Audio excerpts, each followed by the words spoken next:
Rock me, Sister Rosetta Tharpe. I mean, is there anything cooler than a gospel girl with an electric guitar? 1930s. Come on. Come on. Helping invent rock and roll. Pretty cool.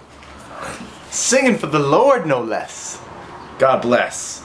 I realize this is a sort of schizophrenic leapage, but you may recall from a couple days back I was exploring and sharing who Christ was, because I think there's still in this world there's a lot of various and sundry opinions. So I was just like, let's just look at what he called himself, what he said, who he was, beyond just being son of a carpenter, Israelite, born in Bethlehem, raised in Nazareth, and all that sort of stuff. But his true essence, his true character, his true purpose in this world. And I wanted to take the last one he said before he gave his life, which you would think he'd go ahead and try to make it as clear as possible, and knowing how human minds react to story and metaphor and parable, he kind of used another one, although it's hecka clear, or rather hopefully it shall be so.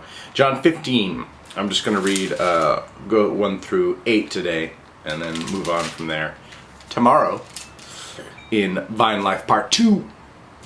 Look who's vining now. I am the true vine, and my Father is the vine dresser.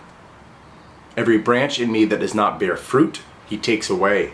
And every branch that bears fruit, he prunes, that it may bear more fruit. You are already clean because of the word which I've spoken to you. Abide in me, and I in you. As the branch cannot bear fruit of itself unless it abides in the vine, neither can you unless you abide in me. I am the vine, you are the branches. He who abides in me, and I in him, bears much fruit. For without me you can do nothing. If anyone does not abide in me, he is cast out as a branch and is withered. And they gather them and throw them into the fire, and they are burned. If you abide in me, and my words abide in you, you will ask what you desire, and it shall be done for you. By this my Father is glorified, that you bear much fruit. So you will be my disciples.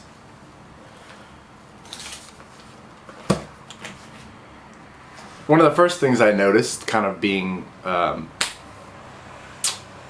in proximity frequently to sort of, I guess for lack of a better term, New Age philosophies that sort of draw on Vedic and Buddhist traditions and kind of try to throw out as much stuff that involves them having to do anything and accentuates the positive, and let's just eliminate the negative.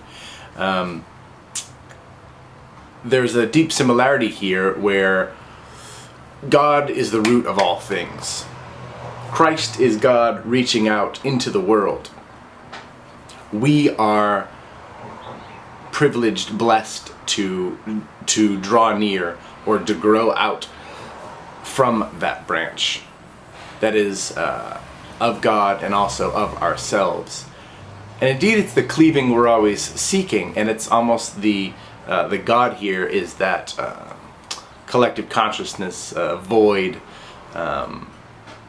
unnameable, infinite goodness, infinite grace, infinite compassion that you find in like Jainism. And the beauty here is all those things I truly believe are hallmarks to point us to this moment that Christ is speaking to, and really that all those traditions spoke to. The fact that we are in and of ourselves separate from that thing. But it says, he who does not abide in me will be gathered up just like vines that don't bear fruit in the vineyard, and tossed in the fire to be burned, as they are utterly useless in the truth of things. Now, the thing that is both glorious and tricky in this is that it seems uber simple, doesn't it? To just be Christ's. Okay, let me just be Christ, to be his disciple. But then the sort of other, and then everything I ask for will be given to me. Now truly, obviously what would seem obvious that he would be saying is that if you abide in me and I abide in you, then all that you ask for will be from me and in me, and therefore will be given to you, and in some ways you'll have it already. The other part of that is this whole pruning thing. It's like those who don't abide in me will be removed and thrown away, and those that do abide in me, the Father will prune. And you're like, wait, so either way, I'm going to get some clippers. But they're clippers for two different purposes. One are clippers for removal, and that it literally feels like a version of giving up. I've given up on you. You've led me to no other choice but to do so, or face corruption in the rest of the body of holy ones. And then the other is, you're in me, I'm going to grow you to your ultimate flourishing. And that's both like the judgment of God and the grace of God sort of contained in this one branch, which is Christ himself. And again, a lot of people want to say that like Jesus was a teacher, a holy teacher, and get kind of high about it and toss him in with Buddha or Muhammad or the various and sundry incarnate prophets of God. But Christ was pretty clear about who he was, and he had many opportunities to speak that he was one of a continuum. But he says, I and my Father are one. He says, no one comes to the Father but by me. He pointed nowhere else, but literally kind of in what I always think of as like classic like religious portraiture of yesteryear, where they would point, like they would hold an object perhaps, or kind of point to themselves and then point up. And that's pretty much the only places Christ pointed. I guess that's not true. He also pointed straight at you, us, in suggesting, obviously, you are the branches. And this is the only I am statement, by the way, that like Jesus really started digging into. Some of the other ones he sort of like kind of let lay on your heart, but this one he really dug into. So where are you in that? What are you? Are you trying to be your own vine? Are you trying to be your own root? Are you trying to be your own vine dresser? I tell you, that is a fruitless thing. One of the clearest statements that Christ made that I have found to be nothing but truth within myself, as well as an eyewitness to the world. Without me, you can do nothing.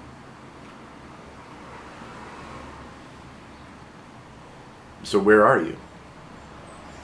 And if you're trying to muscle it on your own, why are you trying to muscle it on your own? Literally every spiritual tradition speaks to the fact that you cannot. Well, that's not totally true. Not every spiritual tradition. The vast majority of spiritual tradition says you cannot do it on your own. So why are you trying to do it on your own?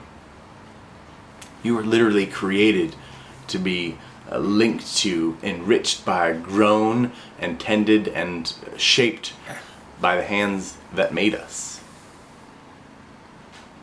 by the grand artisan.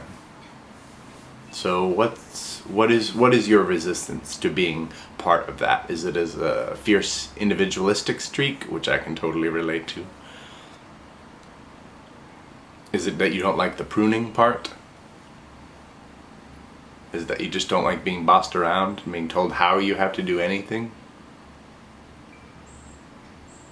I tell you that Christ came and sacrificed not in anger or in bossy sauce, but in love. And so my hope is that you can hear that love today. That you can branch it up on that vine. Surrender to tending, the tender tending of the Most High. In Yah's name, peace be unto you. Amen.